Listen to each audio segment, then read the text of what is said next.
A'udzubillahi minasyaitonirrajim. Bismillahirrahmanirrahim. Assalamualaikum warahmatullahi wabarakatuh. Hamdan wa syukran lillah, salatan wa salaman ala rasulillah la nabiyya ba'dah. Asyhadu an la ilaha illallah wa asyhadu anna Muhammadan abduhu wa rasuluh. Allahumma shalli ala Muhammadin tibbil qulub wa dawaiha wa afiyatil abdani wa shifaiha wa nuril absari wa diyaiha wa ala alihi wa sahbihi ajma'in. Allahumma rabbi shrah li sadri wa yassir li amri wa hlul 'uqdatam min lisani yafqahu qawli. Hasbunallah wa ni'mal wakil, ni'mal maula wa ni'man nasir. Ghufranaka rabbana wa ilaikal masir, wa la haula wa la quwwata illa billahil aliyyil azim. Allah, tempat kita mengadu, berharap mengazabkan semua hajat. Allah, tempat kita bermunajat, munajat lewat lisan, lewat perbuatan, lewat hati, pikiran, hayalan. Semua hajat tidak boleh tertuju selain hanya karena kepada Allah Subhanahu wa taala. Semoga kita ini adalah orang-orang yang Allah berikan perbaikan-perbaikan keimanan di setiap langkah kehidupan kita. Semoga kita ini adalah orang-orang yang terus mendapat penjagaan dari Allah Subhanahu wa taala atas setiap keadaan yang kita lewati. Semoga kita ini adalah orang-orang yang terus menerima hidayah dari Allah Subhanahu wa taala. Kita ini menjadi orang-orang yang terus berbaik sangka atas semua takdir yang Allah berikan kepada diri kita. Kita ini orang yang tidak pernah sombong atas semua kemudahan dan rezeki yang Allah titipkan kepada kita. Kita ini tidak pernah orang yang merasa susah atas semua ujian-ujian yang Allah berikan. Dan mudah-mudahan semua yang Allah tunjukkan kepada kita itu terus menguatkan derajat keimanan kita, ya, keislaman kita, ketakwaan kita di hadapan Allah. Amin ya rabbal alamin. Sekarang musim hujan. Sunnah hukumnya setiap hujan, apalagi hujan yang menakutkan, itu kita berdoa. Doa yang kita minta kepada Allah yang pertama adalah diistiqomahkan keimanan. Doa yang dimintakan kepada Allah dijauhkan dari bala, dijauhkan dari cobaan. Doa yang kita minta kepada Allah adalah diberikan kemuliaan kepada diri dan keturunan-keturunan kita, dan diberikan Allah penjagaan atas semua generasi-generasi umat-umat yang akan kita dapatkan atau sudah daripada generasi yang sudah melewati diri kita nantinya. Ini doa-doa yang penting.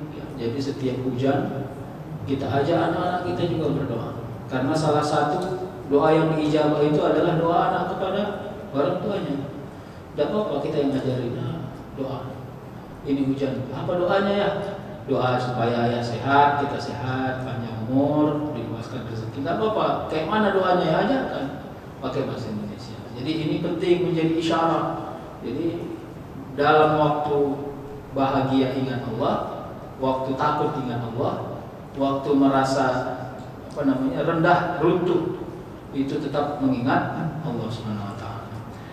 Doa yang khusus, ya, doa yang khusus tadi sudah kita doakan, yang wajib, yang umum, yang khusus adalah kepada keluarga-keluarga kita, saudara-saudara kita, ya, yang sedang dalam keadaan sakit, diberikan Allah kesehatan dan kesembuhan. Mudah-mudahan kepada saudara-saudara kita yang sedang dalam kemiskinan, kesempitan, Allah luaskan rezeki, Allah lapangkan kehidupannya. Saudara-saudara kita yang sedang lemah imannya tapi tetap khawatir dan takut kepada Allah, insyaallah Allah berikan hidayah kepada dirinya. Dan insyaallah kita semua adalah orang-orang yang husnul khatimah. Amin ya rabbal alamin. Salawat dan salam kita hadiahkan kepada Rasulullah sallallahu alaihi wasallam. Allahumma shalli ala sayyidina Muhammad wa ala alihi washabihi ajmain. Mudah-mudahan kita tetap istiqomah menjadikan Rasulullah sebagai uswatun hasanah. Selain dari zikrullah, amalan yang tak boleh ditinggalkan itu adalah berselawat kepada Nabi, kepada Rasulullah sallallahu alaihi wasallam. Karena dalam ayat Al-Quran Allah selalu menyebut setiap amanu, ya, billahi wa rasuli, setiap mengatakan beriman kepada Allah lalu didampingi dengan beriman kepada Rasulullah. Amalan orang yang beriman kepada Allah adalah zikrullah. Amalan orang yang beriman kepada Rasulullah selain dari mengikuti sunnahnya adalah berselawat kepada Rasulullah sallallahu alaihi wasallam. Dah selesai. Sekarang kita masuk menyambung kajian, ya. Banyak orang bilang ini lagi Allah berikan ujian-ujian yang tinggi kepada kita di awal tahun. Ya, ada gempa bumi, apa lagi? Banjir, pesawat lagi ya. Alhamdulillah. Dapat berita pula ada ulama yang wafat, ya, ulama yang terkenal. Saya ada ulama yang memang atas izin Allah diperkenalkan Allah lewat media teknologi.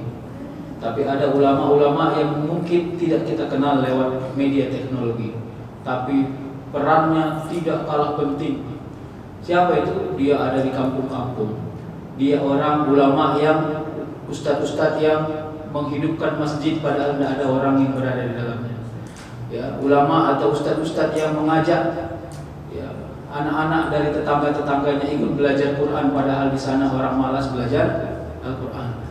Ulama-ulama yang ikut mengajak orang-orang untuk taat kepada Allah pada saat di sana orang malas taat kepada Allah. Siapa itu? Ulama-ulama di kampung yang kita tidak tahu kapan meninggalnya, tidak terekspos kapan meninggalnya. Itu kita juga memohon kepada Allah. Siapapun, jadi kerugian orang-orang mukmin itu adalah ketika dia tidak merasa kehilangan atas wafatnya para ulama. Itu kerugian orang-orang beriman. Dia tidak pernah merasa kehilangan atas wafatnya ulama. Jadi ada ulama-ulama di kampung itu, Pak. Dia cukup ngomong ini aja ya. Ayolah sholat kita aja malah meninggalkan sholat, berdosa nanti. Oh, sekampung sholat, Pak. Sekampung sholat. Padahal yang ngomongnya kayak gitu aja gitu. Ada ustadz-ustadz kayak awak ini hebatnya lagi bercakap. Cantiknya suara, cantiknya lisan, ya kan? Dalil, segala dalil dikeluarkan. Dari 80 orang yang dengar ceramah cuma 3 yang mau sholat. Bayangkan itu. Ustadz di kampung sana tak pala berdalilnya, tak pala cantik suaranya, tak pala retorikanya bagus. Cukup dibilang, ayolah sholat kita, berdosa kita kalau nak sholat. So kampung sholat, Pak. Kenapa? Karena aura keikhlasannya sudah jauh lebih dominan dari hajatnya terhadap pujian, hajatnya terhadap penghormatan, hajatnya terhadap hal-hal yang sifatnya duniawi. Masih ada itu Ustaz? Masih banyak, Pak. Di kampung-kampung sana banyak. Kalau mau nanti, kalau saya kebetulan di Madinah, ayo kita ke Madinah sana. Dulu guru saya kalau belajar ke pondoknya ada guru saya almarhum Ayah Mu'min namanya, baru meninggal. Nanti saya tunjukkan videonya kapan-kapan. Kalau dia jalan nih, dia meninggalnya di pondok, Pak. Padahal dia ada rumahnya di Simaningkir rumahnya. Di Purbabaru itu kan hari Selasa libur, hari Senin, hari Selasa libur ya. Senin dia pulang lah ke kampungnya, jumpa jumpa istrinya, anak-anaknya udah kemana-mana semua, udah sukses lah kira-kira gitu ya. Nanti hari Rabu pagi balik dia lagi ke pondok, jadi tinggal di pondok. Dari dulu saya sekolah sampai sekarang masih tinggal di pondok. Menjelang kematiannya, wafatnya baru dia tinggal di kampung. Kalau dia jalan ini, jalan dari pondoknya menuju sekolah, ini di belakang santri, antri panjang jalan ini. Sampai ALX itu kadang, itu ya antri. Memang tidak mau, itu ada. Nah, bagi kita itu ada. Begini, bukan hanya untuk tahu belajar itu. Kalau untuk tahu, membaca aja, kenapa bisa tahu? Tapi yang didapatkan dalam belajar itu selain dari tahu, pengetahuan, juga ada namanya bibarokatil ilmi, mendapatkan keberkahan ilmu. Orang-orang rasional tidak percaya ini. Tidak apa-apa, itu kan pilihan. Kita mau jadi orang yang rasional atau orang yang suprarasional. Kalau kita rasional, makanya kalau di Jawa sana ada orang yang suka minum apa namanya, bekas gurunya itu kan selalu itu. Ya, terserah bagaimana modelnya. Baik ya, kita lanjut. Jadi guru saya tadi saya ceritakan. Jadi kami itu sering belajar malam habis sekolah. Malamnya kami minta dia bersedia belajar dulu, belajar Dalailul Khairat, satu kitab tentang amalan-amalan. Jadi datang ke dia, berapa orang kalian mau belajar? 5 orang, ayah, manggilnya ayah. Karena pondoknya sedikit kan, kecil. 5 orang, habis maghrib. Datanglah maghrib, belajar. Tak ada dibayar duit itu. Cuma kami bawa bubur. Jadi masak bubur kacang hijau di pondok, bawalah ke pondoknya, makan rame-rame. Bagi dia udah paten kali ya, bayangkan. Padahal ilmu yang diajarkannya, wah, mengerikan lah kira-kira gitu ya. Apalagi orang-orang yang mengamalkan. Mudah-mudahan semua ulama-ulama yang ikhlas Allah lapangkan kuburnya. Ya Allah, apa namanya, Allah baguskan hisabnya dan insya Allah menjadi ahli surga, karena mereka adalah penyambung lidah Nabi Muhammad Rasulullah SAW. Baik, selesai. Kita lanjut ini ya, tidak tuntas-tuntas. Wara. Kemarin kita sudah selesai di istiqomah mengikuti sunnah Rasul. Itu kan kita bicara tanda-tandanya. Sekarang kita bicara aksi. Jadi ada aksi, ada namanya reaksi. Jadi gitu ya. Nanti kita bicara aksi dulu, baru ada reaksi. Saya mencoba membuat ini sistematis, walaupun sebenarnya kajian tasawuf itu tidak boleh sistematis. Tapi saya mencoba mengurai-urainya secara sistematis. Apa aksi? Aksi itu kan berarti ada usaha yang kita lakukan. Sebab pengetahuan kita, sebab apa namanya, ghirah kita, sebab tenaga kita, itulah usaha yang kita lakukan. Apa aksinya? Pertama, mujahadah, usaha yang sekuat tenaga. Mujahid itu kan seperti orang yang mujahadah, usaha yang sekuat tenaga. Apa kira-kira gambar yang paling pas kalau orang yang kuat, sekuat tenaga? Panjat dulu pohon yang tinggi ini sekuat tenagamu. Kira-kira gitu. Kira-kira apa simbolnya? Simbolnya adalah berkeringat. Simbolnya adalah terlihat letih. Simbolnya adalah semacam agak ragu, bisa atau tidak. Itulah simbol orang yang sekuat tenaga. Karena tenaga itu dia analoginya kepada jasmani, bukan rohani. Kalau pada rohani itu namanya sekuat hati. Ya, usaha sekuat hati itu bicara ruh, bicara rohani. Tapi ini disebut sekuat tenaga. Berarti yang berusaha itu bukan hanya membaikkan hati, tapi juga membaikkan fisik. Dari sini muncullah satu klaim bahwa ada orang bilang, Pak Ustaz, saya sebelum berjilbab, saya mau jilbabkan hati saya dulu. Ini tidak masuk bab warok ini, Pak. Tidak masuk bab warok itu. Kalau masuk bab warok, kalau belum bagus hatimu, baguskan jasmanimu. Mudah-mudahan dengan bagusnya jasmanimu, bagus pula hatimu. Ini kan bicara mana di luar, telur atau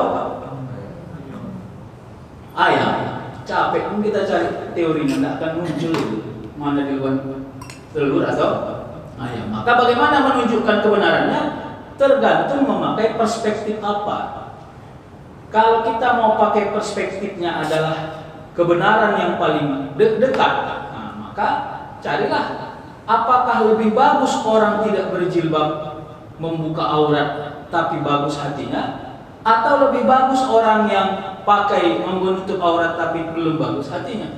Kalau menurut saya, mana yang paling mudah kita menilai seseorang? Dari fisiknya atau dari non fisiknya? Iya, selesai. Makanya sebelum rukun iman ada rukun Islam. Rukun Islam itu pendidikan jasmani. Jasmani yang dididik itu, ya. Syahadat itu tidak akan dianggap ada kalau tidak dilisankan. Syahadat itu asyhadu an la ilaha illallah wa asyhadu anna muhammadar rasulullah. Yang kedua sholat itu adalah kepatuhan secara jasmani. Puasa itu juga kepatuhan secara jasmani. Apalagi zakat itu juga implementasi kepatuhan jasmani. Harta, haji juga jasmani. Jadi memang pembenahan jasmani dulu baru rohani. Jadi kalau saya tanya, Pak Ustaz, mana lebih bagus, berjilbab dulu atau membaguskan hati dulu? Saya bilang dua-duanya. Harus berjilbab dan hati bagus. Tapi kalau harus memilih, maka berjilbablah, tutup aurat. Ya, nanti mudah-mudahan dengan menutup aurat maka tertutup pula. Jadi orang yang menutup aurat itu, dia bukan hanya untung kepada dirinya, tapi dia juga menguntungkan orang lain. Itu hebat loh, Pak. Apa? Orang lain tidak bersangka kepada dirinya, tidak bersyahwat kepada dirinya, tidak berpikir jorok kepada dirinya. Berarti kan dia sedang menjaga agar orang lain tidak terkena. Mujahadah, ya. Apa yang diusahakan? Lahir batin. Lahir itu energinya adalah sikap jasmani, batin itu adalah menyesuaikan yang baik yang sudah dikerjakan jasmani, mengikut pula lah batin harus menjadi baik. Makanya kan disebut, ya, kalau di dalam Al-Quran dia bicara tentang yang diucapkan tidak diamalkan. Kabura maqtan indallahi an taqulu ma la taf'alun. Allah marah besar katanya. Kabura itu marah besar. Marah besar itu kalau kita identikkan dengan manusia, marah besar itu membentak. membentak. Ada orang marahnya kecil, tidak membentak tapi menyakiti hati. Itu bukan kaburo. Kaburo itu, jadi kan dia marahnya mungkin kecil, tapi karena dibentak kelihatan menjadi besar. Jadi kaburo maqtan, Allah itu marah besar. Ya. Indallah antakulu, siapa orang yang ngomong malah tafalun, dia tidak mengerjakan apa yang dia omongi. Kira-kira gitu ya. Jadi penyesuaian antara lahir dan batin. Apalah contohnya itu kira-kira Ustaz kalau bicara tentang muharram? Begini. Kalau kita bilang memaafkan seseorang, maka jangan hanya lisan yang memaafkan, hati juga ya, selesai. Jadi ada orang dulu ingat betul aku, ya. Kalau dulu ingat betul aku berarti belum selesai di hati, Pak. Ah itu kira-kira. Udah kumaafkannya dia, tapi sebenarnya dulu ingat betul aku pernah. Berarti masih belum selesai di hati. Itu yang payah, Pak. Jadi bagaimana caranya selesai di hati? Biarlah hati tetap mengingat, tapi ingatan hati tidak muncul sampai kepada lisan. Nah, kalau tidak muncul di lisan, dia akan menetap di hati. Tapi kalau apa yang di hati sudah diucapkan, berarti benar-benar masih ada dia. Nah, itu dia. Yang berikutnya apa? Menjauhi yang haram. Kenapa saya buat menjauhi tidak meninggalkan? Nah, itu saya lebih suka memang pakai falsafah bahasa. Karena memang itu sudah menjadi akadnya syaitan, akadnya iblis, bahwa dia tidak akan selesai menggoda manusia, tipe apapun manusia. Mau tipe ulama sekelas kaliber manapun, tetap dia mengakadkan dirinya tetap akan menggoda. Jadi levelisasi haramnya bisa beda-beda. Ada orang yang masih kelasnya kelas SD, rendahan, nengok Homar sedikit aja, mau mabuk aja bukan, itu kelas rendahan. Itu biasanya iblis yang goda itu iblis yang tingkatnya tingkat SD aja itu. Kenapa? Diguit sedikit jadi barang kan gitu kan. Nah, tapi ada nanti ulama-ulama itu apakah mereka masih bisa tersentuh kepada yang haram? Siapa bilang tidak? Masih bisa. Itu di dalam kitab-kitab hikayat-hikayat disebut tuh. Ada seorang ahli zikir, abid, seorang ahli ibadah, berzikir dia di tengah malamnya, menghidupkan malamnya, berzikir. Digoda dia, setan menyerupai wanita cantik. Wah, laki-laki ini kebetulan belum menikah. Wah, sampai dirasionalisasikan, saya hanya butuh perlindungan malam ini di rumah ini. Sebagai bayarannya terserah kau mau apakan saya saja, katanya. Saya tidak akan menuntut pertanggungjawaban atas apa yang kau buat kepada diri. Sampai gitu, wah berkeringat dingin itu Pak. Coba bayangkan, ngeri. Jadi oleh karenanya levelisasi kita ini beda-beda. Jadi kalau saya bilang di bab taubat dulu, ada namanya riyadhah, pelatihan. Orang yang nggak suka mabuk, dia jangan merasa bahagia kalau dia tidak pernah mabuk. Kira-kira gitu ya. Alhamdulillah Pak Ustadz, saya kalau mabuk nggak mau saya Pak Ustadz. Nggak pernah saya mabuk itu Pak Ustadz. Walaupun banyak kawan saya pemabuk. Tapi kalau judi Pak Ustadz, itu berarti masalah dia ada di judi Pak. Jadi kita ini, kenapa kita merasa tenang? Kita ini selalu merasa pantas atas kebaikan kita, tapi kita tidak pernah evaluasi kekurangan kita. Jadi riyadhah itu sesuatu yang baik kepada dirimu, lupakan sekarang, fokuskan mengenali apa yang kurang, yang bisa kau mudah terjebak di dalamnya, itu kenali dan itu perbaiki. Ya. Makanya kepada mahasiswa saya selalu bilang gitu, waktu saya masih di bidang kemahasiswaan, saya bilang, kalian cari kos, jangan cari kawan kos yang malas sholat. Udahlah kau malas sholat, kawan kosmu tak pernah sholat, jadilah tak pernahlah kalian sholat. Saya bilang, Pak, itu kan kadang begitu. Kalau di rumah dia mau sholat, begitu pulang ke kosnya lupa dia sholat. Saking lupanya, lupa dia berapa rakaat sholat zuhur. Saking lamanya tidak pernah sholat zuhur. Banyak tipe mahasiswa gitu banyak. Jadi kalau udah tahu bahwa semi-semi setan model hidupnya, saya bilang, carilah yang semi-semi malaikat kawanmu, saya bilang. Tapi jangan pula kau yang menggoda, biarlah dia yang mempermak dirimu supaya kau jauh lebih baik. Ada dulu Pak, kawan saya waktu semasa kuliah, mantap betul dia. Dia memang sudah mengakui dirinya memang malas sholat, kira-kira gitulah ya. Namanya lah anak-anak muda baru kuliah. Masuk dia ke asrama waktu kuliah. Masuk dia ke asrama bahasa Arab. Ke asrama bahasa Arab ada di Pancing sana. Bayangkan lah, orang di asrama bahasa Arab, maghrib ngaji, isya ngaji, apa namanya, tahajud ngaji, kedengaran suara dari kamar-kamar itu. Belum lagi ada yang menghafal. Oh mah, sebulan pertama pening kepalanya Pak, seperti kena terbakar badannya katanya. Tapi lama-lama begitu dia 2 tahun di situ, kelihatan sudah mulai ada perubahan. Walaupun sifat dan perilakunya masih kelihatan belum berubah, tapi ada keterbiasaan yang muncul. Begitu dengar azan sholat, tidak pala susah rasanya dia pergi ke masjid, kan dari kampus ke masjid dekat. Dulu masjidnya di Unimed, kira-kira gitu kuliahnya. Nggak pala susah dia jalan ke masjid sana. Berarti ada perubahan pelan-pelan. Kenapa? Karena kita ini digolongkan pada alam yang kita tempat tinggal. Kalau alam tempat kita tinggalkan itu adalah perampok, kita juga dicurigai sebagai perampok. Tapi kalau kita tinggal di tempat orang-orang yang menjaga amalnya, menjaga ibadahnya, kita juga akan digolongkan ke sana. Insyaallah. Jadi dia menjauhi. Jadi kalau saya bilang menjauhi supaya kita pakai sesuatu yang rasional saja. Tidak bisa kita meninggalkan. Menjauhi ya. Udah gitu aja. Kita pakai yang sangat rasional. Ya, maka jauhi yang haram. Apa? Haram untuk diasuh secara jasmani, ya, haram pula dalam tabiat, haram pula dalam sikap, haram pula dalam perbuatannya. Udah pernah saya gambar akal hati dan nafsu dulu di sini kan? Masih ingat Bapak Ibu ya?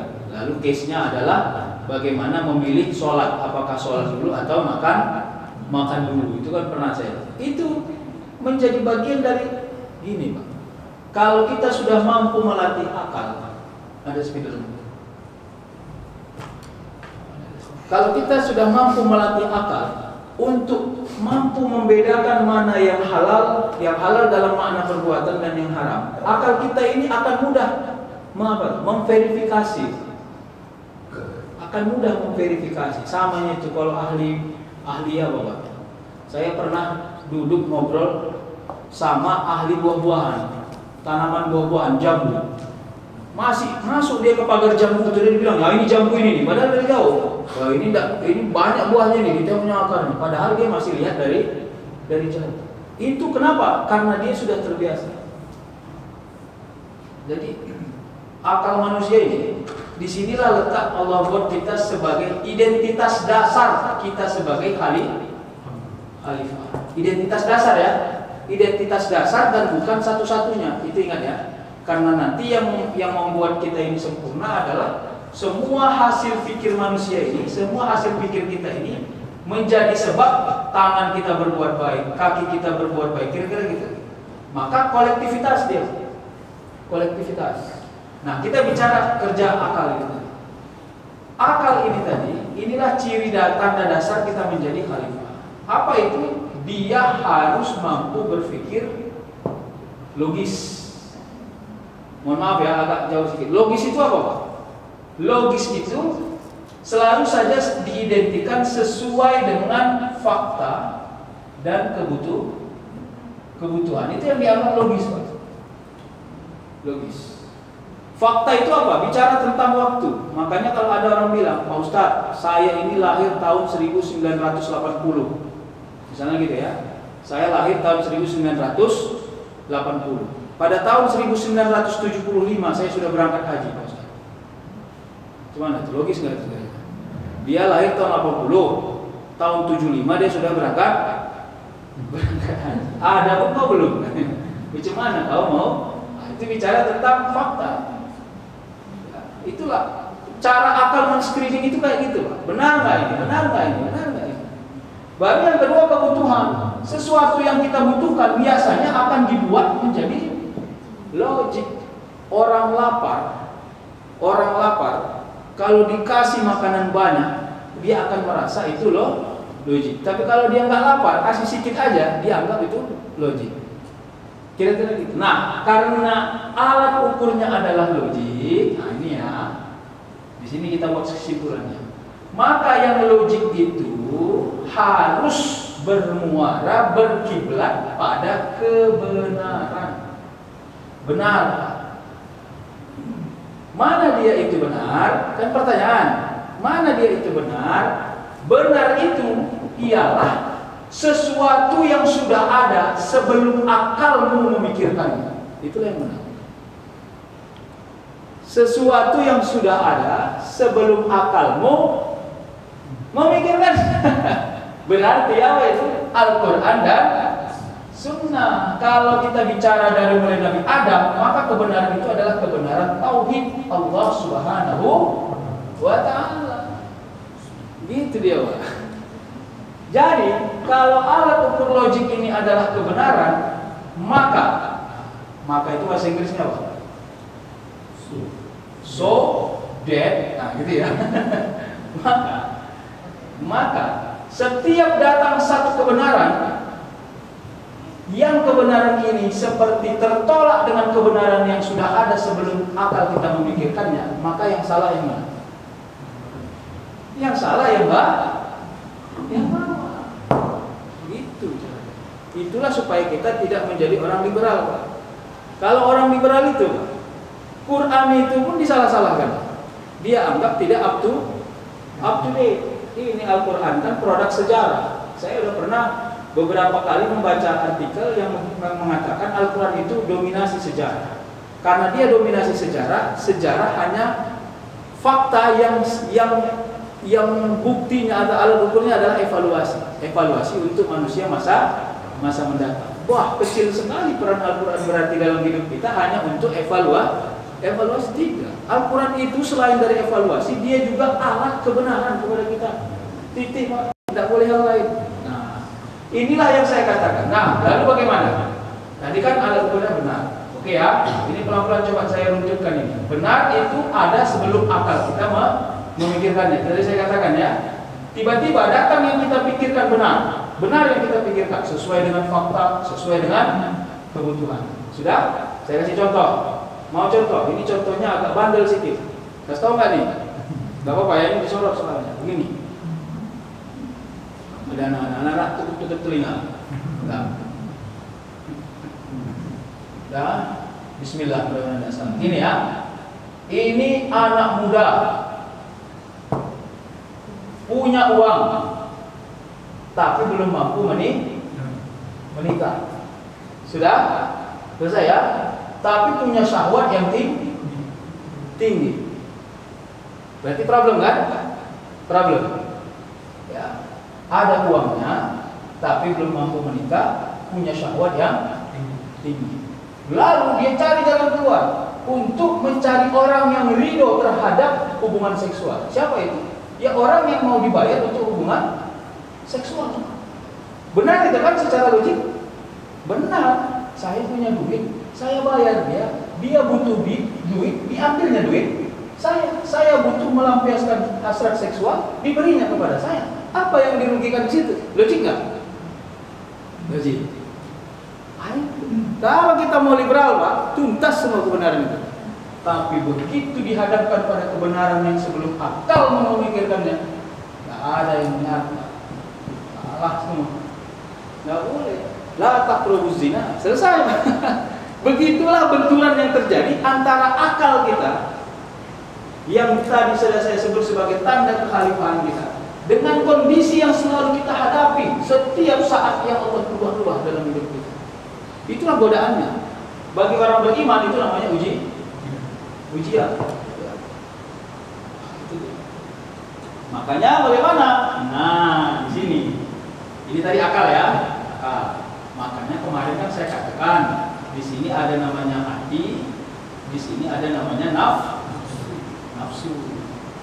Saya ulangi dikit tapi saya sempurnakan tekanan saya. Gini Pak, nafsu menurut saya, nah itulah ya kajian saya lah kira-kira. Bukan sesuatu yang harus dimusuhi. Salah Pak. Kalau dia sesuatu yang kita musuhi, maka hidup kita ini seperti sangat menyakitkan. Nafsu itu dia harus di-manage. Itu yang paling menarik. Di-manage, tidak untuk dipecat. Yang menjadi masalah adalah kita pecat dia sebagai karyawan di dalam tubuh kita. Sehingga akhirnya kita seperti kehausan dalam hidup kita. Haus Pak. Begitu nanti ada kesempatan, dianggap Tuhan tidak melihat, dianggap tak ada orang yang menjadi saksi, seperti binatang buas gitu. Kenapa? Karena kita pecat dia dalam dari hidup kita. Jadi dia di-manage. Dia ini, nafsu ini sebenarnya sejawat dengan teman sejawat. Teman sejawat. Kalau di kantoran mereka itu eselonnya sama. Sama eselonnya. Hanya beda tupoksi, beda sistem kerja, beda hasil kerja. Kalau hati, kalau nafsu, dia membisikkan sesuatu yang praktis dalam hidup kita, yang butuhnya cepat. Maka kesannya semua hajat nafsu faktual sesuai kebutuhan. Lapar, haus, ngantuk, syahwat, itu yang bolak-balik kita. Dia berada di sini. Dia cara kerjanya seperti karet, elastisitasnya. Semakin banyak kita punya kebutuhan yang sudah kita dapatkan, semakin banyak pula hajat dia nanti di berikutnya. Ya. Saya mau kasih contoh sederhana saja. Selalu saya bilang itu. Ada orang di kampung sana, tidak punya TV, tidak punya YouTube, tidak punya jaringan, tidak pernah nengok mana apa itu namanya makanan siap saji misalnya. Pernahkah dia bisa bercita-cita makan makanan siap saji? Tidak mungkin. Orang dia nggak pernah lihat, nggak pernah akses. Tapi kalau sekali aja dia lihat, pasti dia sudah bercita-cita mau makan makanan siap saji. Artinya hajat nafsu ini dia dimulai dari indrawi, walaupun belum dirasakan, Pak. Mau case kedua, duduk kawan di kedai kopi sama abang pesilat, duduk di kedai kopi, dia pesan kopinya ya kan, pesan kopi. Rupanya yang duduk di sampingnya itu makan mie instan, hujan pula kayak gini Pak, terciumnya. Aduh Mak, suruh pula aku ini makan Indomie, makan mie instan. Pesan satu, bayangkan. Padahal tadi dia udah makan di rumah, tambah 2 kali. Tapi begitu duduk di kedai kopi hanya pesan kopi, sampingnya masak mie instan, tercium hidung, pengen pula dia makan indrawi. Makanya ngeri, nafsu itu dimulai dari interaksi indrawi. Makanya para sufi zaman dahulu itu dia beruzlah mengasingkan diri supaya apa? Interaksi indrawinya terjaga. Mata berbatas memandang, hidung berbatas mencium, telinga berbatas mendengar. Kenapa? Tidak siap menerima keadaan yang terjadi. Itulah yang dikritik oleh Imam Ghazali. Kenapa? Masa sufi kerjanya mengasingkan diri, kira-kira gitu. Sufi itu dia berada di tengah banyak manusia dengan berbagai model, tapi dia mampu istiqomah dengan kebaikannya. Maka pelan-pelan mindset tasawuf itu berubah dari tasawuf yang sifatnya membenahi diri pribadi menjadi tasawuf yang membenahi sikap kemanusiaan secara majemuk. Kira-kira gitu ya. Baik. Nah, sekali lagi kita tuntaskan. Nafsu hajatnya itu, hati hajatnya itu adalah kebenaran yang ideal. Kalau istilah bahasa filsafatnya idealistik. Idealistik itu gini, dia pengen yang perfecto. Jadi, apa dah contohnya? Kalau kita orang yang terbiasa ke masjid misalnya ya, selalu setiap azan ke masjid, ini sudah kita amalkan bertahun-tahun, kira-kira gitu. Sekali waktu tanpa ada sebab, tanpa ada alasan, kita mau bersengaja tidak ke masjid, pasti ada sesuatu yang apa namanya tuh? Sesuatu yang seperti memberontak sedikit. Aduh, kau kan tidak ada masalah ini. Kenapa tidak ke masjid? Kau kan tidak ada masalah ini. Kira-kira gitu. Nah itu karena hatinya cenderung idealistik. Dia ini berlindung pada kebenaran. Jadi kalau saya termasuk orang yang punya kesimpulan hati itu sudah ada tupoksinya. Nah tinggal karena dia sejawat tadi saya bilang, hajat mereka ini itu yang saya katakan berulang-ulang, dia sampaikan ke akal. Nafsu menyampaikan hajat ke akal inilah leadernya Pak. Dia pimpinan cabang. Nah kira-kira gitu. Pimpinan cabangnya dia. Ini bawahan. Jadi bawahan punya hajat nah sekarang siapa yang mana, keputusan apa yang mau diambil. Nah begini, tadi kan babnya adalah bab kebenarannya. supaya kerja akal ini jauh lebih mudah, tidak memutuskan yang ekstrim. Yang ekstrim itu hitam putih, ya. Nafsu mintanya yang hitam, hati mintanya yang putih. Supaya kerja akal jauh lebih mudah, maka suruhlah nafsu dan hati bersahabat. Damai-damai aja kalau kata orang Medan. Damai-damai aja lah kita. Kira-kira gitu. Kau mau makan? Iya, aku lapar. Kira-kira gitu kan? Kau mau apa? Aku mau supaya jangan terlalu kenyang. Karena kenyang itu membuat orang alfa. Maka damai-damai aja gini. Kuhilangkan laparmu, kusampaikan tidak banyak makannya, kasih makan yang berkualitas. Jadi artinya gitu-gitulah. Bisa. Itulah dialog imajiner yang terjadi antara hati dan nafsu. Kita kelola dia supaya kerja akal menjadi mudah. Jadi mindsetnya hati pada kebenaran, mindsetnya nafsu meskipun tidak kebenaran yang ideal, tapi condong pada kebenaran. Nah itu yang sering terjadi gini Pak. Ini yang sering terjadi kita ini termasuk saya. Nafsu, hati, akal. Leadernya tadi siapa? Akal. Nafsu ini pegawai yang sudah senior Pak. Pernah nggak Bapak Ibu mengalami gitu? Datang pimpinan cabang baru, dia dari Sulawesi, orang Medan. Begitu kata sambutan, saya ini orang Sulawesi, tidak tahu apa-apa di Medan ini.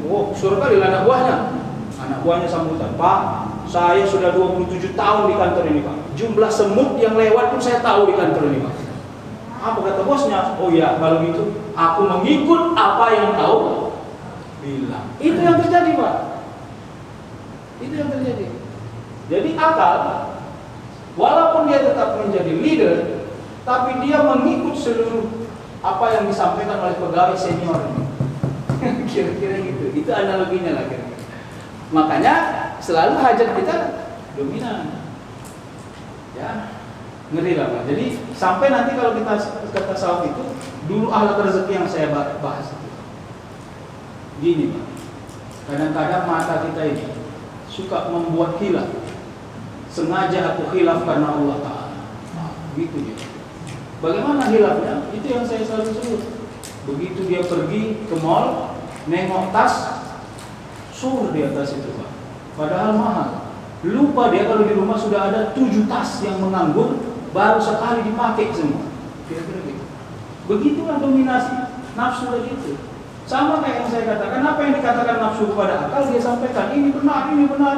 Akal karena tidak punya pengalaman yang tinggi, dia oke-oke aja. Nah, kira-kira itu ya. Mudah-mudahan kita mampu mengelola itu. Itu namanya pakai filsafat manusia. Filsafat manusia, itu lagi. Jadi kalau ini mampu kita lihat rahasianya Pak, suruh aja berdiskusi dua ini. Kalau saya ditanya, kalau lagi ngantuk, tidur. Kalau lagi lapar, makan. Makanlah pada waktunya, tidurlah pada waktunya, jangan ditahan-tahan. Jadi sampai nanti pada saatnya nafsu faham betul kenapa dia harus menahan hasratnya. Jadi Pak, kalau ini sudah damai dua-duanya, apa yang mereka hajatkan sama ritmenya Pak. Nah itu dia. Apalagi kalau para wali itu, nah ini ya, bukan membuka rahasia para wali, walaupun seolah-olah saya hebat kali tahu rahasia itu. Enggak. Seperti tidak hidup nafsu, gitu kan? Seperti tidak hidup nafsunya, bukan tidak hidup. Nafsunya sudah dibaiat oleh hatinya untuk ikut menjadi peserta yang sami'na wa ata'na. Selesai. Jadi jangan bilang kalau ada orang, jangan nggak percaya kalau ada orang di dalam doanya sudah tidak ada hajat dunia. Kenapa? Karena nafsu sudah dilatih untuk itu. Nah, kira-kira. Tapi kita belum sampai pada makom itu. Nah, apa-apa, mana tahu Bapak Ibu ada nanti. Kalau saya melihatnya, kadang-kadang case-case itu Allah titipkan secara insidentil kepada kita. Mau saya kasih contoh, Pak? Pernah nggak Bapak Ibu lagi jalan ke satu kota, ke satu tempat wisata yang asik, yang Bapak Ibu sudah canang-canangkan ide-ide kali, bawa duit banyak, waktu itu hutang nggak ada, masalah di kantor pun tidak ada masalah, tapi Allah hilangkan selera makan, Ini salah nih, udah keliling-keliling. Nengok restoran A, nggak cocok. Nengok restoran B, nggak cocok. Nggak cocok, keliling-keliling. Sampai pada akhirnya lapar betul, lapar bersamaan jumpa kedai nasi goreng di emperan. Harganya 12.000 gopek. Itu pun karena hari Jumat makan, diskon 30%. Duduklah di situ, makan di situ, harganya murah dan murahan. Sudah, tapi Allah izinkan asik tidak menerimanya, tidak menjadi upat puji lewat hati sebab kita banyak uang tapi tidak merasa jatuh prestise. Allah buat nyaman makan. Menurut saya secara insidentil Allah tunjukkan, manusia, ada kalanya kau bingung menggunakan uang mana. Kau hilang ekspektasi terhadap hartamu, ada kalanya Allah buat seperti itu. Kenapa? Allah ingin katakan bahwa kau sebenarnya bisa. Kau sebenarnya bisa. Gitu. Hanya kau tak belajar. Itulah mungkin kira-kira pelatihannya. Gitu ya. Pernah nggak dengar cerita Rasul itu dalam musafir keluar air dari jarinya? Kalau pakai makna hakikat itu, ada yang menyebut itu bukan air yang benar keluar, tapi Allah cukupkan minum yang sedikit dari apa yang sedang ada di situ. Nah, kira-kira ya. Gemar pada yang halal tadi ya, yang subhat menjauhi yang haram, yang subhat. Yang subhat itu dalam perilaku apa? Yang subhat dalam tabiat itu adalah sesuatu yang samar nilainya. Gini Pak, nanti levelnya orang yang warak itu, bukan lagi yang level apa bisa dihapus Pak? Gak apa-apa. Ini tandanya supaya kita lama-lama membacanya. Oh permanen ini benar. Gak apa-apa, pakai autan nanti bisa. Jangan, bapaknya dihilang aja. Jadi di mana tadi mau saya katakan? Oh yang subhat. Yang subhat begini Pak. Ini kan levelnya benar, salah. Gitu kan Pak? Jadi bisa dihapus Pak, tenang aja. Benar, salah. Di tengah-tengah ini, ya, disinilah ada namanya subhat. Subhat ini, kalau kita bicara perilaku, tabiat, bicara perilaku lain, inilah namanya maklum. Maklum itu apa? Orang Jawa paham nggak maklum? Maklum itu apa artinya kira-kira? Maklum itu apa namanya? Membolehkan hati menerima sesuatu walaupun sesuatu itu tidak pada kebenarannya. Itulah maklum. Kita mulai nanti dari begini. Kalau kepada diri kita ya. Pertama, kita tidak sholat pada awal waktu, gitu ya. Alah nggak apa-apa lah, capek. Sudah, karena dibiasakan maklumnya seperti itu, lalu pelan-pelan maklum itu merusak pola pikir kita. Sesekali nggak sholat tak apa, menyerang ke sana dia Pak. Sudah setahun 2 tahun dibiasakan gitu, lama-lama seminggu sekali aja sholat pun tak apa. Jadi maklum itu dalam perkara kewajiban itu penyakit menular. Nah itu dia, itu yang pas kali penyakit menular. Itulah yang subhat itu tadi. Pertama, dia hanya bersentuhan pada yang tidak diharamkan. Itu tadi, tidak sholat di awal waktu, tidak sholat akhir. Tapi lama-lama dia menyerang. Jadi memang untuk kebenaran, untuk istiqomah, untuk kebaikan, kata maklum itu tolong dikabulkan saja. Kalau tidak mampu kita menghapusnya, dikabulkan aja tulisannya. Dibuat dia tulisannya pakai warna putih supaya tidak kelihatan. Dan boleh. Memang kita ini harus, tadi kan kita bicara mujahadah ini, harus ada usaha sekuat tenaga, itu dia maksudnya. Ini yang paling sering kita, ya nauzubillah, mudah-mudahan kita diberikan keturunan-keturunan yang taat dan mulia ya di hadapan. Kadang-kadang kepada anak kita capek pulang sekolah, begitu disuruh sholat sholat asar, capek kali ya. Nanti maghrib sholat ya, sudah selesai asar Pak. Tidak ada usaha di dalam. Sebenarnya harus ada memelas. Ayolah ya kawani, tarik tangannya. Udah, agak dihibur-hibur dia sedikit segala macam, kembangkan sejadahnya. Terserah, tidak boleh ada yang maklum di situ. Itu kan merinding saya. Itu kalau kita mau bicara tentang kebenaran. Itu kira-kira bisa nggak? Harus bisa. Itulah PR kita. PR saya termasuk. Anak saya masih kecil-kecil, Pak. PR saya termasuk. Membangunkan subuh itu bukan tak payah. Payah itu lah. Bapak-bapak kan karena sudah besar. Anak bapak itu, anak saya masih kecil. Kira-kira kayak gitu. Maklum ini tidak boleh, Pak. Dalam hal perilaku kepada yang bukan mahram. Mudah ya? Ada pekerja bangunan di rumahnya karena udah 3 bulan bekerja, awalnya dia datang ke rumah bawa jilbab-jilbab, Pak. Karena udah 3 bulan, kalau ini kan proyek 1 tahun, Pak. Udah melawak itu, giginya juga nggak ada lagi, mana bersahwat dia lagi. Nggak boleh, Pak. Kalau memang mau tutup aurat aja udah. Jangan malah udah maklum itu. Abang becak ngantar anak awak tiap hari. Udah 12 tahun dia ngantari anak awak dari mulai kelas 1 SD sampai SMA. Udah kayak saudara sendiri itu. Enggak bisa. Kalau tidak ada sedar kalian, tetap kalau kau harus tutup auratmu tutup. Kira-kira gitu. Itulah menjaganya.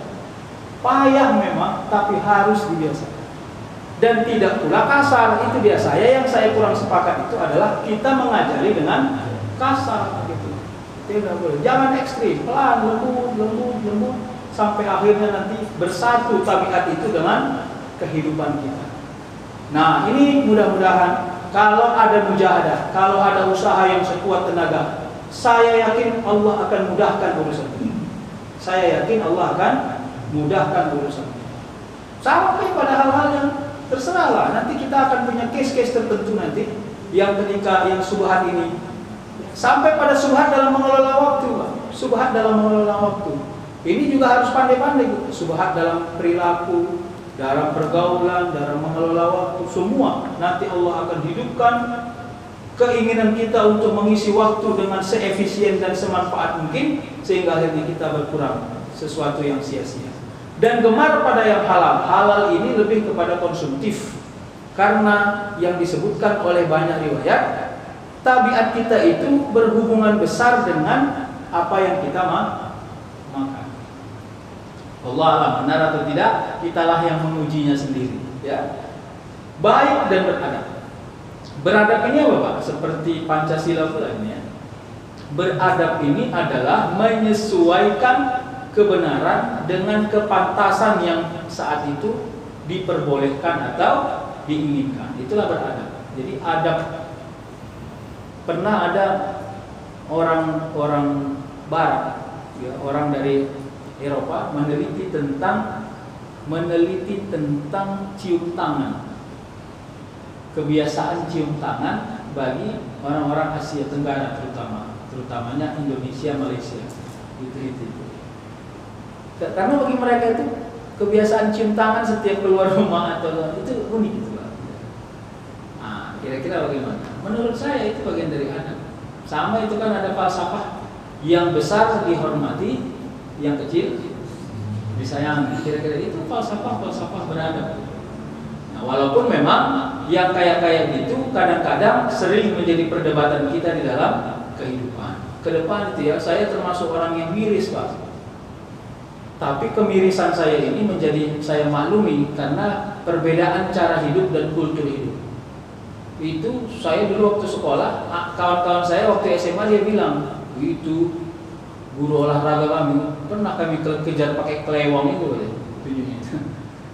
pakai kelewang kejarnya. Nah, itu menurut saya kurang pas itu. Masa ada murid mengejar-ngejar gurunya pakai kelewang pula lagi itu. Ada lagi yang bilang itu guru kami itu katanya, ditunjuknya. Ya, itu setiap hari Jumat kami tanduk gitu. Tanduk itu apa? Ya, kalau kata orang Medan kompas, apa namanya? Kompas ya. Apa ya? Dimintai duitnya kira-kira gitu ya. Takut itu penakut itu mah kira-kira gitu. Jadi memang apa ya? Ngerilah. Ya. Menurut saya inilah yang terjadi. Kenapa ada begal gitu-gitu ya? Kenapa ada perampokan bagi perempuan? Ya. Saya meyakini karena memang ada bab di mana bab itu sering kita lupakan atau kita lewati, mengajari sesuatu yang beradab. Kalau Islam sederhana, dalam fikih kalau anak sudah dewasa masuk ke kamar ibunya harus ketuk pintu, sampai gitu sebenarnya. Jelas itu tidak boleh masuk. Kalau katanya 3 kali saja diketuk tidak disahur, maka anak tidak boleh masuk. Berarti tandanya tidak boleh. Sampai begitu adab yang dibatasi. Walaupun kesannya itu eksklusif. Oh, ini Islam ini eksklusif kali ini cara bergaulnya, bukan eksklusif. Tapi membuat batasan. Memang setiap hidup manusia itu pasti wajib ada batasan, tidak boleh tidak. Warak lahir batin, kesamaan niat dan perbuatan serta tujuan. Ini ya, jadi ada niat. Al umuru bimaqasidiha ya. Ya, ma huwa niat ya. An-niyatul khalis tujadul maqasid. Niat yang ikhlas itu akan disampaikan, akan sampai kepada tujuannya, maqasid, tujadul maqasid. Jadi niat itu yang penting, Pak. Niat itu yang penting. Apa yang kita niatkan terhadap sesuatu yang kita ingin perbuat itu akan berhubungan terhadap apa yang kita buat. Apa yang kita buat akan berhubungan kepada apa yang kita tuju. Ya. Jadi sebenarnya rahasia bagi para ilmuwan. Nah, ini dia, Pak. Rahasia bagi para ilmuwan. Kalau dia ilmuannya adalah ilmu-ilmu hikmah, macam kita pengajar ya, gini, Pak. Kalau masih, ya tidak apa-apa lah disorong sama Pak, ini bisa ya.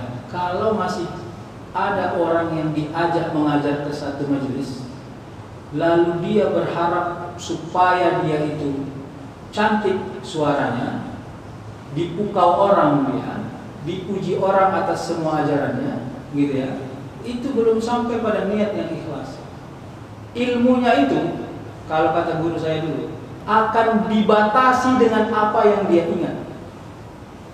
Kalau dia sudah tidak ingat, maka dia tidak mampu menyampaikan sesuatu yang dia tidak ingat. Jadi terbatas. Kalau guru-guru matematika itu kira-kira gini tuh. Hari ini saya sedang ingin mengajari murid saya kali-kali 2. Tapi begitu murid saya bertanya tentang kali-kali 3, saya tidak mampu jawabnya. Kenapa? Karena saya hanya murid saya tentang satu yang benar, bukan sesuatu yang diridhoi. Nah itu, jadi sampai ke situ kalau kita belajar ta'lim al-muta'allim. Ya. Maka katanya bagaimana? Seorang guru itu niatnya mengajar adalah membaguskan semua muridnya terhadap akhlak, ilmu, ketaatan kepada Allah. Itu harus niat. Tidak bisa tidak.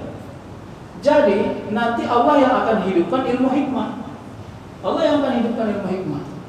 Kalau istilahnya orang-orang dulu, lisannya tidak lagi sebab, ucapannya tidak lagi sebab ingatannya, tapi ucapannya sebab keizinan Allah terhadap apa yang dia akan ucapkan. Itu beda loh. Itu beda. Nah, kira-kira gitu. Semua, makanya saya katakan tadi, contoh saya yang di awal tadi, guru kampung tadi itu. Guru kampung tadi itu tidak pandai dia beretorika. Belajar retorika pun tidak pernah. Tapi kenapa asal jalan opung kalau Ustaz nih kan. Jalan dia menuju masjid. Kalau ada yang masih duduk di depan rumah lari ke dalam. Ada yang takut. Coba, apalagi dia bilang, masjid, semua mau tegas. Kenapa? Karena yang hidup dari dirinya bukan ajakan tentang sholatnya, tapi yang hidup itu adalah keteladanan dalam sholat. Itu yang hidup, keteladanan dalam sholatnya yang hidup. Jadi orang payah saya itu. Saya merindukan orang-orang yang seperti itu. Kalau ada saya mau terus belajar. Karena kadang-kadang yang seperti itu Allah batasi kita bertemu dengan dirinya. Kenapa? Karena dia itu harta mewah. Tidak bisa, itu tidak untuk dia tidak untuk didiskon kira-kira gitu. Itu ada pada tempat-tempat yang khusus. Baik ya Bapak Ibu. Nah berikutnya apa? Sedikit lagi ya. Jadi warak pembenahan sikap fisik memperbaiki nilai rohani. Tadi kesamaan yang berbeda. Warak pembenahan sikap fisik memperbaiki nilai rohani. Jadi yang dirubah itu pertama adalah sikap fisik. Lama-kelamaan akan memperbaiki rohani. Saya termasuk orang yang melihat itu sebagai sistem. Jangan bilang mau memperbaiki rohani dulu, baru terperbaiki jasmani. Tidak, perbaiki jasmani, baru nanti pelan-pelan rohani akan. Yang berikutnya apa? Menempatkan sesuatu pada tempatnya. Baik, benar. Ini bukan tong sampah ya Pak. Kalau tong sampah kan menempatkan sesuatu pada tempatnya. Buanglah sesuatu pada tempatnya katanya kan. Baik dan benar. Ada sesuatu yang baik, ada sesuatu yang benar. Mengajarkan sesuatu itu harus dengan keadaannya. Saya melihatnya gitu Pak. Kalau orang yang sedang berharap besar kepada ampunan Allah atas dosa-dosanya, jangan kita takut-takuti dia, tidak boleh. Itu kan cerita Zainuddin Amjad itu 99 dari dibunuh kan gitu kan. Datang pembunuh itu kepada satu ulama, ditanya, ya Ustaz, ya ulama, apakah saya masih diampunkan Allah dosanya? Apa dosamu? Saya sudah membunuh 99 orang. Apa kata ulama ini? Mana mungkin, banyak kali udah kau dibunuh kawan juga Ustaz. Wah, genap 100. Kenapa? Karena nggak boleh. Jadi kita ini tidak boleh kalau keadaannya ada orang yang sedang berharap. Tapi gini ya, yang tak boleh itu adalah memudah-mudahkan sesuatu yang batil. Itu nggak boleh Pak, itu batasan. Jadi yang salah itu memang harus dikasih tahu salah. Kalau ada orang bilang bahwa dia mabuk, kita harus kasih tahu dia bahwa mabuk itu dosa. Jangan kalimatnya, udah nggak apa-apanya itu. Yang penting kau masih hidup, Allah masih enggak. Yang nggak apa-apa itu dia anggap nanti kemudahan. Tetap kita harus kasih tahu, yang kau buat itu dosa. Kau harus tahu ya, kalau itu nanti dihukum rajam, sekian rajamnya itu. Tapi kalau karena engkau masih hidup, engkau masih diberi kesadaran, bertaubatlah. Insya Allah Allah akan ampunkan dosamu atas taubat. Jadi yang benar itu tetap harus dikasih tahu. Tapi kita kasih tahu jalan dan solusinya, kira-kira gitu. Begitulah menurut saya yang paling energik supaya kita tidak tidak memutus harap seseorang kepada Allah Subhanahu wa taala. Ya. Pernah ada mualaf datang kepada saya. Dia bilang, "Pak Ustaz, saya sudah 7 tahun mualaf. 7 tahun. Tapi saya bacaan sholat saya masih belum lurus. Saya sedih kali Pak, ini udah tua umurnya Pak. Saya nggak tanya umurnya, tapi kelihatannya udah 60-an lah gitu. Udah rambutnya pun udah pokoknya udah kelihatan lah wajahnya itu. Jadi ada kesan cerita dia itu begini. Apa sia-sia saya masuk Islam ini? Gitu kira-kira. Kesannya gitu. Karena di level sholat saja dia belum tuntas. Gitu. Masih sering lupa, itu dia bilang. Saya sering terbalik Pak Ustadz. Kadang-kadang saya sholat itu buka buku apa itu namanya? Ada buku terjemahan sholat itu. Sambil membaca. Sering terbalik bacaan ruku dengan bacaan sujud katanya. Subhana Rabbil Azimi dibaca di sujud. Subhana Rabbil A'la dibaca di ruku. Jadi semacam dia menceritakan kesedihan dan keprihatinan kira-kira gitu. Saya bilang, usaha Bapak itu adalah sholat. Selesai saya bilang, saya tidak memudah-mudahkan tentang ada orang. Saya bilang, tidak semua orang bisa dalam umur yang sudah matang lalu diberikan hidayah oleh Allah, lalu dia berada di jalan Allah. Saya bilang gitu. Kalaulah saya mungkin seperti Bapak dilahirkan dalam keadaan bukan muslim, mungkin saya beda. Mungkin saya tetap dalam kekafiran saya bilang, Bapak sudah luar biasa. Kira-kira hiburan itu mudah-mudahan tidak mematikan prasangka baik dia kepada Allah Subhanahu wa taala. Itu maksud saya. Jadi biar dia terus berharap kepada Allah, mungkin sampai akhir hayatnya dia tidak mampu menghafal bacaan sholat itu. Tapi rasa harapnya, rasa takutnya, rasa inginnya mungkin itu bisa jauh lebih tinggi kadarnya dibanding dia mampu menghafal. Gitu Pak. Jadi semacam sia-sia dia merasa dia masuk Islam itu gitu. Apalagi dia ceritakan, saya juga ada Ustadz, ada di dekat kampung saya itu orang baru masuk Islam 3 tahun udah bisa dia baca Quran. Gitu-gitu diceritakannya. Ada yang ini udah bisa, kenapa saya tidak bisa? Jadi seolah-olah dia menganggap Allah itu tidak ridho kalau dia masuk dalam Islam, kira-kira gitu ya. Sedikit lagi ya, menguatkan malu sebagai falsafah hidup. Ini ending. Nanti di sini terakhir supaya kita dengar. Menguatkan malu sebagai falsafah hidup. Begini Pak, malu al-haya namanya. Al-haya. Al-haya'u minal iman. Dulu waktu kita belajar apa? Belajar mahfuzat itu. Al-haya. Malu ini Pak. Malu ini sikap batin atau sikap fisik? Itu pertanyaan. Kalau pakai pendekatan falsafah, malu itu sikap batin atau sikap fisik? Malu itu sikap batin, tapi implementasinya fisik. Harus gitu Pak. Yang menjadi lucu itu tidak energi. Malu itu hanya berhenti pada ruang batin, tapi tidak disentuh ruang fisiknya. Gini Pak, sebenarnya hati saya malu Pak. tapi masih kau buka aurat, udah kau bilang kau. Kira-kira gitu. Jadi memang malu itu jangan hanya menyentuh ruang batin, tapi dia juga harus menyentuh ruang jasmani, ya, ruang kehidupan, ruang fisik. Jadi biar dia datangnya dari hati, tapi implementasinya harus pada fisik. Nah, itulah kira-kira. Bagaimana? Terserah. Ya, sampai nanti kalau kita bicara tingkat perilaku manusia terhadap kehidupan sosial, gitu ya. Ya, kalau kita bicara kenapa ada orang korupsi, kira-kira kan pertanyaannya gitu ya. Kenapa ada orang korupsi? Karena rasa malunya hanya berhenti pada ruang batinnya. Saya yakin dia tahu itu salah, yakin saya. Tapi saya kurang yakin kalau mampu dia menghidupkan rasa malunya itu pada ruang jasmaninya. Nah, inilah dia masalah kita. Jadi saya pernah diajak dalam satu seminar, bagaimana caranya supaya tingkat kriminalitas di kota di Indonesia ini turun drastis. Jawaban saya cuma satu di seminar itu, tingkatkan rasa malu manusia, dan rasa malu itu menjadi sikap hidup. Orang ketawa semua dengarnya. Kenapa? Ya karena itu. Kenapa ada orang membunuh orang lain? Karena rasa malunya hanya berhenti di dalam dirinya. Orang membunuh itu orang sombong. Kenapa sombong? Karena dia mengambil hak hidup manusia lainnya dengan cara membunuh. Orang mencuri itu orang sombong, dan sombong itu sifat setan. Apa sombongnya orang mencuri itu? Dia tidak hargai hak orang lain sehingga dia ingin mengambilnya dan merampasnya. Coba kalau dia punya budaya malu, pasti tidak ada sombongnya, Pak. Nah, kira-kira gitu. Jadi kalau falsafah ini dihidupkan, pelan-pelan manusia akan membenahi dirinya sendiri. Kan ada falsafah keimanan yang muncul. Rezeki itu tidak pernah tertukar. Datang orang ngeyel nyambut, tapi kalau nggak dijemput nggak dapat juga Pak Ustadz, katanya. Oh iya, jemputlah. Cuman jemputnya harus pada alamat yang tepat, jangan salah alamat. Nah, itu dia kira-kira ya.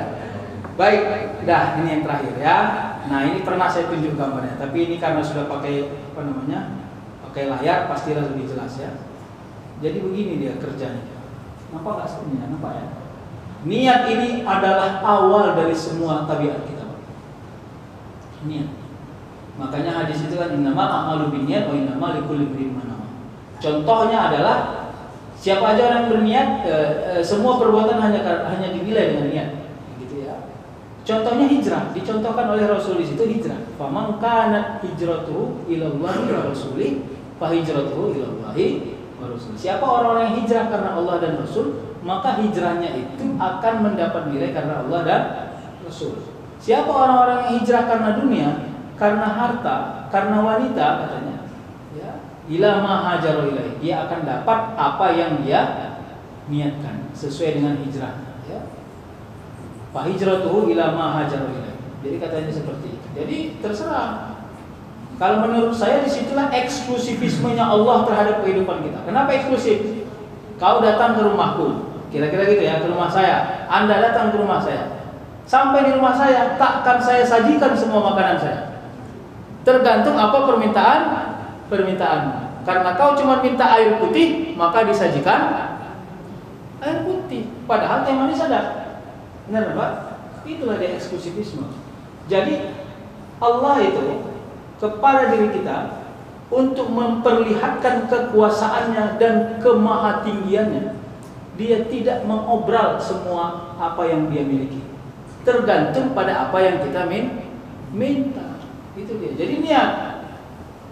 Apa yang sering kita kehilangan, sering kita lupa niat. Itu sama kayak kita mau jalan-jalan, Pak. Udah semua lengkap, Pak. Semua lengkap, ya.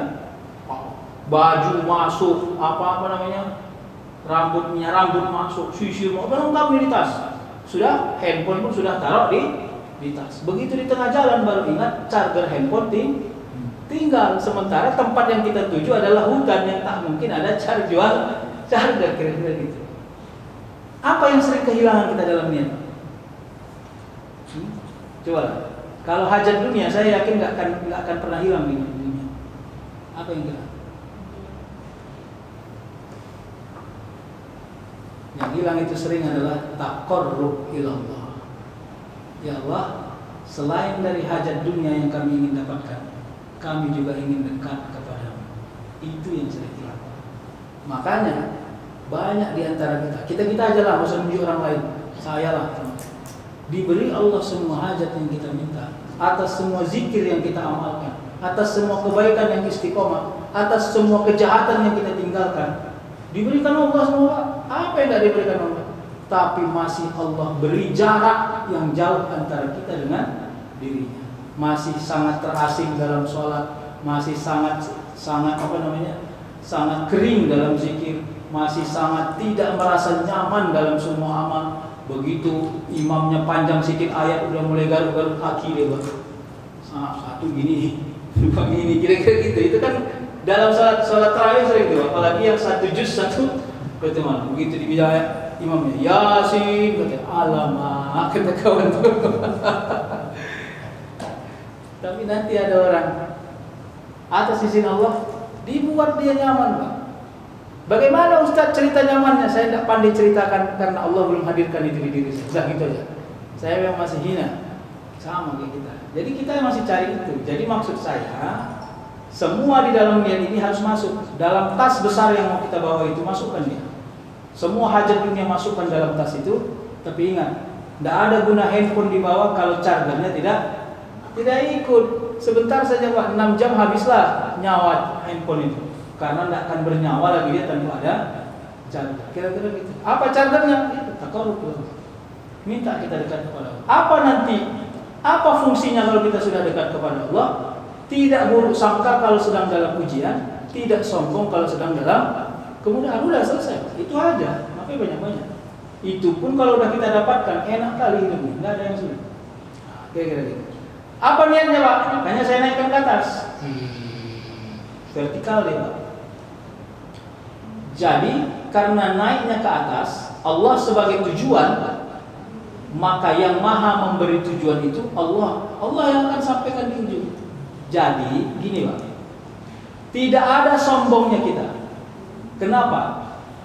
Karena niat kita waktu berbuat itu hanya karena Allah. Kalaupun nanti hajat kita dapat di ujung, kita tidak menyangka itu sebab niat kita ini, tapi kita menyangka itu sebab Allah kasih kepada diri kita. Karena kita tadi tidak pernah berniat untuk sampai kepada tujuan, tidak pernah ada niat kita ke situ. Niat kita ini hanya ke Allah Subhanahu wa taala, kira-kira gitu. Jadi Allah itu tempat yang mengakhiri semua tujuan. Nah, tujuan yang kita dapat itu apa itu di sini? Kalau mau saya buat di sini kaya, hebat, dimudahkan Allah, anak-anak sehat. Nah, kira-kira di bawah ini lengkap dari sini semua. Udah, tujuan kita itu tidak membuat kita congkak ke atas, justru membuat kita tunduk ke bawah, tunduk dia. Kalau istilahnya guru-guru tasawuf itu, semakin merasa tidak ada apa-apanya dirinya. Kira-kira gitu. Maka muncullah namanya sistem kehampaan. Apa itu sistem kehampaan? Yang saya ceritakan tadi itu Pak. Kalau Bapak Ibu pernah mengalami bawa duit banyak di ATM full duit sampai bingungnya lagi ATM mau di mana ditaruh jumlah duitnya. Sudah, hutang tidak ada, masalah tidak ada, tapi bingung mau ngapain. Pergi ke mall nengok baju tidak selera, pergi menengok makanan tidak selera. Allah buat ruang hampa kita itu hidup. Kalau Bapak Ibu pernah mengalami itu, Allah sudah tunjukkan kekuasaan. Manusia yang capek mengumpulkan jenis-jenis lembaran mata uang, capek kau mengumpulkannya, 27 tahun kau mengumpulkan itu, berkeringat berdarah, ada saatnya kau buat, tidak pernah merasa butuh dengan itu, tapi sebentar aja, aku buat cuma 2 jam aja, kau rasakan, enak gak kayak gitu? Tapi habis 2 jam balik, main hasrat kita lagi. Nah itu, jadi kalau saya bilang, apa nikmatnya orang yang punya harta? Nikmatnya orang yang punya harta itu tidak tahu mau dihabiskan kemana hartanya. Itulah nikmatnya. Tidak apa-apa, kalau tidak paham bahasa sekarang dimaafin, nanti aja pelan-pelan. Jadi itu harus dipelajari Pak, supaya kita tetap menjadi orang kaya. Ciri-ciri orang kaya itu apa? Banyak duit, tidak ada hutang. Bagaimana berhutang? Orang duitnya aja payah menghabiskannya. Kenapa payah menghabiskannya? Orang dia nggak punya selera apa-apa. Datang perempuan ngomong, Pak Ustadz, teori Pak Ustadz itu membuat kami termarginalkan perempuan. Kenapa? Iyalah, nanti ditabung-tabung suami duit, tabung-tabung suami duit, Begitu mati duluan kawin dia sama orang lain. Awak capek ikut nabung-nabungnya, istri berikutnya yang menikmati gitu. Nah, jangan pakai teori-teori yang kayak gitu ya. Harta itu tidak akan salah menjumpai tuannya. Jadi harta itu tidak akan salah menjumpai tuannya. Kalau saya melihatnya seperti itu. Pernah nggak Bapak Ibu mengalami gini? Saya pernah jumpa sama seorang pengemis, kira-kira gitu. Niat awak mau ngasih, tapi tak jadi. Lusa berikutnya jumpa lagi, niat tapi nggak jadi. Tiba-tiba kepetuk dia di satu tempat, jumpa, akhirnya awak ngasih. Itu memang sudah harus awak keluarkan untuk dia. Orangnya sama, itu hanya kita delay saja sebentar. Dia punya rezeki yang datangnya dari kantong. Wah ini lagi yang awak jumpa, ini kayaknya memang harus dikasih. Kira-kira gitu. Baik, itulah dia. Jadi niat itu memelihara berharga Allah, ketundukan. Nah, apa ini gambar perbuatan ini di tengah ini? Jadi karena niatnya kepada Allah, niatnya juga membuat ketundukan. Tunduk ini falsafahnya adalah liya'budun. Wa ma khalaqtul jinna wal insa illa liya'budun. Abid itu sistem ketundukan manusia. Sistem ketundukan manusia itu apa? Sami'na wa ata'na ghufranaka rabbana wa ilaikal masir wa la haula wa la quwwata. Ya Allah, kami dengar, kami ikuti. Itu sistem ketundukan. Sistem ketundukan itu apa? Gini tuh. Loyalitas yang tinggi. Siapa itu? Ada orang gini, ngeyel. Tapi ini jangan dipraktekkan kepada sistem kepemimpinan, nggak boleh.